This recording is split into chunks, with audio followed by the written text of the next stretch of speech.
Police कुछ छिपा रही है, उनको पता है मैं वहां जाऊंगा, वो परिवार मेरे सामने बात रखेंगे और फिर मैं ये बात जनता के सामने रखूंगा तो दुनिया में बात जाएगी। ये लूट कैमरे की निगरानी में हो रही थी।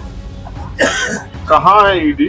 छोटी रकम है तो किस तरह आप सहारनपुर को दे दो, यहाँ के सैकड़ों गांव आबाद हो जाएंगे। सिर्फ पुलिस होती ना तो हाथ जोड़ के मन को हटा देता, लेकिन कल वहाँ पैरामिलिट्री फोर्स लगाएगी। जो राम को लाए हैं हम उनको लाएंगे। इन राम के नाम पे सत्ता भी ले ली और राम के नाम पे जो लोगों ने अपनी आस्था से धन जुटाया, दान दिया, वो भी लूट लिया। तो ये तो राम के नाम पे लूटने वाले लोग हैं। और जो बड़े हाथी हैं उनको तो बचा दिया और उनको परिंदों को पकड़ के कह रहे हैं। किसी भी उसमें पूरा बोर्ड है, प्रधानमंत्री कार्यालय से लेकर इतने बड़े बड़े अधिकारी उसमें शामिल हैं। ये लूट कैमरे की निगरानी में हो रही थी। कहाँ है ईडी? कहाँ है इनकम टैक्स? कहाँ है सीबीआई? क्यों नहीं पूछ कर रहे हो भाई? 2 लाख रुपए में तो ईडी आ जाती है। संजय सिंह ने 1 लाख रुपए ले लिए थे। 1 लाख रुपए का आरोप लगा था संजय सिंह पर, जिन्होंने 1 लाख रुपए घुस हुई तो ईडी वाले पकड़ के लेके जेल बंद कर दिया। कहाँ गई ईडी? मनी लॉन्ड्रिंग नहीं है ये, करोड़ों रुपए घोटाला का मामला है, चांदी तमाम तरह की चीजें। हालांकि मैं तो बहुत इंटरेस्टेड ले रहा हूँ कि जिन्होंने दे दिया उन्होंने तो दे दिया, लेकिन किसी के भी जो है आस्था का अपमान ना हो, जिसका ध्यान रखना था सरकार को। तो जब अयोध्या में लूट हो रही है और लूट के बाद असर कैसा है, वो अयोध्या का 2024 का लोकसभा रिजल्ट आपके सामने है। तो जैसा करोगे वैसा भरोगे। स्वर्ग नरक का तो पता नहीं, यही मिलेगा जो कुछ मिलना है। एसआईटी का गठन किया गया, लेकिन अब आप समझ लो कि बिना एफआईआर के एसआईटी का गठन, और एसआईटी ने क्या किया और एसआईटी की रिपोर्टों पर कितना काम होगा, सब आपके सामने। 1000 का घोटाला होने के बाद भी जो है 1000 सॉरी बता दो, आप ही बता। 1000 करोड़ घोटाला होने के बाद जो है उन्होंने इस्तीफा दिया है। छोटी रकम है क्या?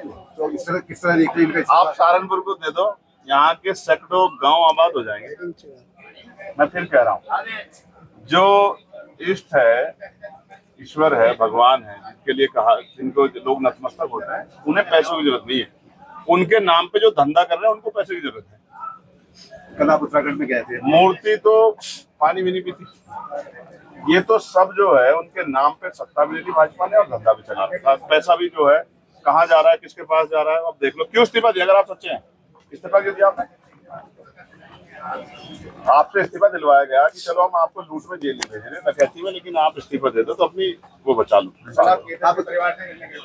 कहाँ गए आप मिलने? नहीं जान दिया मिलने। आपके साथ पुलिस ने रोका गया है, हंगामा भी हुआ है। पुलिस अगर सिर्फ पुलिस होती ना तो हाथ जोड़ के मन को हटा देता, लेकिन कल वहाँ पैरामिलिट्री फोर्स लगाई गई, एसएसबी और आईटीबीपी के जवान थे। और आप जानते हैं पैरामिलिट्री फोर्स का सबसे बड़ा समर्थक हूँ मैं। पार्लियामेंट में उनकी पुरानी पेंशन के लिए उनको शहीद का दर्जा मिलेगा, इसके लिए सबसे ज्यादा लड़ा हूं मैं। होम कमेटी हो या पार्लियामेंट या कहीं भी जहां अवसर मिले हो। लेकिन अब समस्या ये है, कल वही जवान मेरे सामने था तो मैं उस जवान से लड़ना नहीं चाह रहा था ना, मैं लड़ा, मैंने उनसे हाथ जोड़े।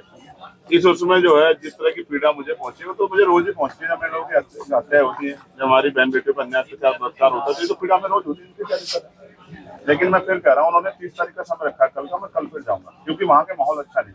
लोगों को नहीं पता, जो घर में बैठ के बात करें उनको नहीं पता कि कल भी वहाँ एक पंचायत हुई, वहाँ गांव के बाहर एक बड़ा मंदिर से पंचायत हुई और उसमें कहा गया कि भाई हम जहाँ अगर कोई आएगा 100 टुकड़े कर देंगे। ये चाइना है, पाकिस्तान है, बांग्लादेश है, कौन सा देश है जहाँ इजराइल है, जहाँ जा नहीं सकता चुनाव सांसद और अपने लोगों से मिलने नहीं। भरत तिवारी का एनकाउंटर हुआ है, यूपी तक के लोग उसके परिवार से मिलने जा रहे हैं। तो केतन जिसको जो है उसके पैर में कील ठोक दी, उसके गुप्तांग में कील ठोक दी, गड्ढे कर दिए, उसके हाथ में कील ठोक दी, उसकी बॉडी पे कोई जगह नहीं जहाँ उसको हड्डियों को तोड़ा ना गया, तो मैं उसके परिवार से क्यों नहीं मिल सकता? कारण क्या है? कारण ये है कि पुलिस कुछ छिपा रही है, उनको पता है मैं वहां जाऊंगा, वो परिवार मेरे सामने बात रखेंगे और फिर मैं ये बात जनता के सामने रखूंगा तो दुनिया में बात जाएगी। उसके परिवार ने क्या कहा है आपने सुना है? कल उन्होंने मुझसे कहा था अगर आपको आने से रोका तो हम यहाँ से पलायन कर जाएं, हम सुरक्षित नहीं है। और वो कह रहे थे दिल्ली जाके धरने बैठेंगे। और ये सिर्फ वहां का हाल नहीं है, पूरे उत्तराखंड में रहने वाले शुरू टाइप के लोगों का हाल है ये। और वहाँ क्या हो रहा है आपको पता है? आप सुनो, मैं आपको बताता हूँ मेरे भाइयों, मीडिया हो आपके जरिए दुनिया तक बात जाती है। पहले वहाँ मुसलमानों को पीटा गया, फिर वहाँ जो टूरिस्ट गए उनको पीटा गया, लगातार पीटा गया, और फिर वहाँ निहंग सिखों के साथ क्या हुआ ये भी आपने देखा। वो बॉर्डर नहीं है, वो चाइना नहीं है, वो उत्तराखंड का ही एक बड़ा हिस्सा है। वो जानबूझ के जो माहौल खराब करने का काम कर रहे हैं, ये स्वीकार नहीं होगा। हम लोग वहां जाएंगे भी, लोगों की आवाज भी उठाएंगे। और शासन प्रशासन उन्होंने चुनौतियां दी है टुकड़े करने की, मुझे नहीं दी। वो उत्तराखंड के मुख्यमंत्री पुष्कर सिंह धामी जी को, उनके चीफ सेक्रेटरी को, उनके डीजीपी को दी, मुझे नहीं दी। मैं कौन हूँ? मैं वहां रहता नहीं हूँ। लेकिन उन्होंने धमकी दी, कानून व्यवस्था को चैलेंज किया था। इसका मतलब वो उत्तराखंड की सरकार को, हमारी पुलिस को, हमारी एजेंसियों को कुछ नहीं समझ रहे। वो सोच रहे हैं कि वही मालिक है। वो राजतंत्र समझ रहे हैं।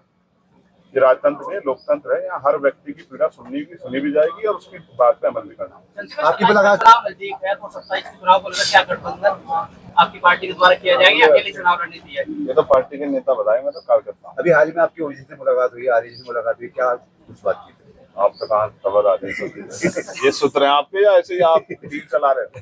देखो, लोकतंत्र में मैं और वो साथ बैठते हैं जिनका आपने जिक्र किया। दूसरे जो साथी जिनका वो लखनऊ में मुझसे मिले, वो बहुत सीनियर है इस आंदोलन में, और उन सबके लिए बधाई। और जो भी चुनाव की प्रक्रिया भी आपके सामने आएगी, कुछ छिपेगा थोड़ा ही। अगर 2027 की बात करें तो क्या आपकी पार्टी अकेले लड़ेगी या फिर गठबंधन की कोई गुंजाइश है? यार, मैं अकेला आदमी नहीं हूँ, पार्टी हमारा लोकतंत्र है। जैसे बीजेपी की लिस्ट आने में कितना समय लग गया, जबकि लोगों को नाम पता था। तो जब कुछ होगा सब आपके सामने होगा। ऐसा मत करो आप, ऐसा मत सोचो कि मैं कुछ छिपा करूंगा। लोकतंत्र में कुछ छिपता है क्या? अच्छा चलाओ या बुरा चलाओ, चलाना तो आप ही को, तो आप ही बताएंगे भाई।